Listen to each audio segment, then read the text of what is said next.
Hola, ¿qué tal? Bueno, vamos a compartir una vez más el artículo de la semana.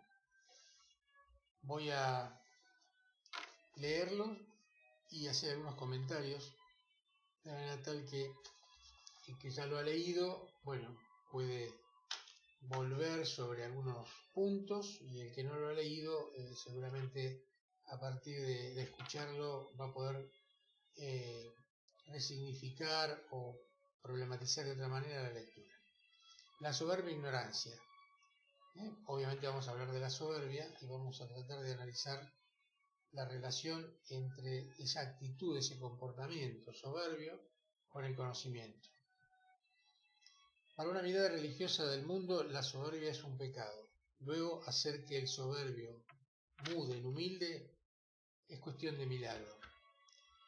No soy religioso, aclaro, pero coincido plenamente tanto en la valoración negativa de la soberbia como en la noción de pecado en sentido amplio y secular.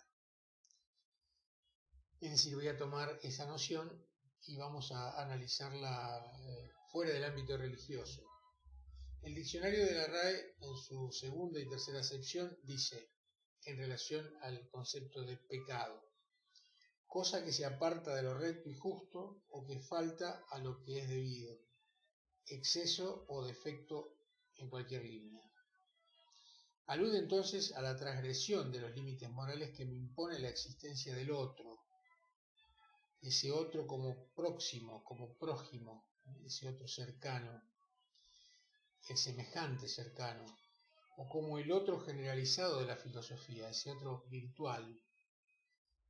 Para un ateo, el pecado, este concepto de pecado, será significado como la desmesura de su narcisismo, es decir, la desestima y la negación del otro en nombre de sus impulsos egoístas, que como tales, por ser egoístas, son justamente de naturaleza presocializada, es decir, todavía no está la sociedad internalizada, y por consiguiente podemos decir que, y con bastante certeza, que los impulsos egoístas que se presentan como no socializados son amorales. No está establecido el criterio moral de lo bueno y lo malo, como tampoco el sentimiento de culpa por transgredirlos. De modo que para lo que el psicoanálisis llama conciencia moral, que luego fue retomado por la psicología en general también, esta idea de conciencia moral del adulto, para esa conciencia moral el pecado será la actitud de ceder ante el impulso de desestimar y despreciar a ese otro. En tanto, ese otro es una identidad existente, capaz de activar mi identificación con los afectos de él. Sus afectos y los míos son similares, pueden tener contenidos distintos, pero lo que él siente, yo lo imagino. Esta capacidad de identificarme, de ponerme en el lugar del otro, es lo que se conoce como empatía. Y acá, en ese punto, cuando hablamos de empatía, digo que en el terreno extremo de la psicopatología, en el terreno ya del ámbito de la enfermedad, de la no conciencia, aparece el concepto de psicópata. El psicópata es alguien que no tiene capacidad de solidaridad con el otro, se maneja de manera como manipulador con las personas a las que trata como objetos y con las que nunca se va a identificar sintiendo culpa, en el caso de haberlas manipulado, de haberlas dañado, de haberlas engañado. Desde el punto de vista de la soberbia, digamos, el psicópata es como la manifestación extrema y caricaturesca de la soberbia. El mal es la falta de empatía con el otro. El mal es la falta de empatía con el otro. Y justamente el psicópata es la expresión total de la falta de empatía. Ahora, ¿hasta dónde la actitud soberbia, ya no el psicópata, sino en general la soberbia, no tiene algo de falta de empatía con el otro? Vamos a ver algunas consideraciones acerca de la modalidad comunicacional de la soberbia, del comportamiento soberbio. Pecar de soberbia es no saber escuchar. Es una cuestión ostensible, ¿verdad? Es desestimar la palabra del otro enarbolando la propia por sobre todos y todo, alardeando de mis certezas con una frase muy chabacana, ¿no? Mira, yo te canto la justa, ¿sí? Diría el chanta, ¿no? Que en este caso sería un chanta soberbio. La soberbia es un retoño compulsivo de la omnipotencia que es propia del adolescente.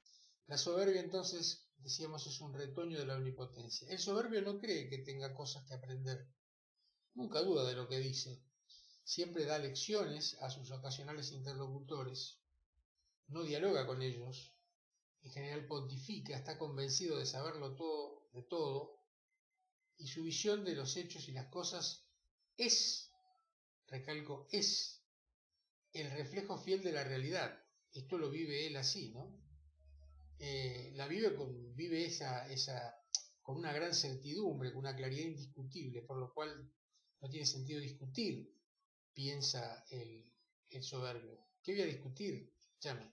A mí me vas a discutir, esto es así, no hay otra manera de pensarlo. Desde la perspectiva del conocimiento, de la perspectiva epistemológica, vemos que las personas soberbias aplican una misma lógica universal de diagnóstico y conocimiento a todas las cosas del mundo. Es decir, hay una especie de matriz, de patrón, de molde pseudo-ideológico, de molde de diagnóstico que es aplicable como una herramienta para todo uso, y esa herramienta se aplica a cualquier tema de discusión, a cualquier cosa que haya que conocer, a todas las cosas del mundo, que él está convencido de conocer en su profunda esencia. Para el soberbio las cosas tienen una esencia, y esa esencia se le ha revelado, se le ha revelado a él justamente en su núcleo. Él conoce exactamente, diríamos, la justa, y por eso cree que no tiene sentido seguir dando vuelta. Esto es así, y nada más, y no hay discusión posible. Así nos cuenta de primera mano cómo son las cosas en realidad, y en su insensata construcción perceptiva reduce entonces la complejidad polícroma del mundo, esa complejidad enorme del mundo, de las cosas, de los hechos, hasta llegar a un simplismo burdo e ingenuo. El soberbio se reitera en su personaje social enfatizando una suerte de marca de agua, es decir, por su marca lo conoceréis, ¿no? Diríamos que esa marca de agua está expresada fundamentalmente no solo en lo que piensa y cómo lo dice, justamente, sino en algunas frases muy típicas del pensamiento soberbio. Una de ellas es como yo siempre digo, o como siempre digo yo, ¿no? Es decir, hay por un lado llamar la atención de la recurrencia, de la reiteración, y por otro lado esta autosuficiencia. Es como yo siempre digo, yo ya lo sé, lo único que voy a hacer es recordártelo, yo tengo razón. Vamos al punto entonces, para ir sintetizando esta parte del artículo. En el fondo de su egolatría, el soberbio es un ignorante, pero lo extraordinario es que él no sabe que no sabe. Él no sabe que no sabe. Y por eso siempre cree estar en lo correcto. Si los que lo rodean no le advierten de esta ignorancia, cual es muy chocante para el soberbio, y aplauden sistemáticamente sus errores, el resultado será más soberbia y más ensimismamiento. Traigo un ejemplo de la sociología política. En la Italia fascista de Benito Mussolini, los seguidores fanáticos ante cualquier juicio disparatado del Duce solían repetir con necedad ciega: Mussolini nunca se equivoca. Y para concluir el artículo, veamos ahora la posición antagónica a la soberbia, la posición del erudito, el comportamiento del sabio, ya no de la soberbia ignorancia, sino de la docta ignorancia. ¿Por qué? Porque justamente el hombre sabio, el erudito, la persona erudita, no puede caer en una actitud de soberbia. ¿Por qué? Porque por defecto su límite a la desmesura es la certeza de un saber que es de alguna forma paradojal. Porque el sabio, el erudito, sabe que no sabe. O mejor dicho, sabe que sabe parcialmente, y eso mismo lo hace consciente aún más de su carencia que de su potencia. Sé que me faltan más cosas que las que tengo y siempre me faltarán, por suerte, más cosas que las que tengo. El erudito asume la condición productiva de su docta ignorancia. El hombre sabio siente, y no busqué esta palabra por casualidad, siente, no solo conoce, sino que siente que siempre tiene algo más por aprender, y cuanto más aprende, más sospecha lo poco que sabe, lo mucho que le resta por saber, que finalmente es siempre un todo infinito. Por eso su divisa es la relatividad de las certezas, y también por eso intenta llegar al conocimiento parcial de las cosas a través de la duda, que es como se ha dicho alguna vez en nuestra triste historia como comunidad, la duda es la jactancia de los intelectuales. Yo diría que la duda es la virtud del hombre sabio. A diferencia del patético soberbio, el sabio, erudito, es sencillo, no tiene impostación, es humilde y sabe escuchar porque ama aprender. Tiene al otro, al prójimo, en ese momento como interlocutor, lo tiene por fuente de información y conocimiento. La fuente de su pasión por saber necesita de ese otro. El erudito es por fuerza curioso y deviene así en sabio con el curso de su vida. Experimenta y, como decía el gran Antonio Machado, tal es capaz de mudar de opinión si el otro o la vida misma lo convence de su error, o le muestra que una verdad del pasado, puede ser una mentira del presente. Hay verdades que fueron verdades en el pasado, pero que hoy ya no lo son. Esto también es una lección que aprende el erudito, justamente porque no es soberbio y no queda detenido en el tiempo.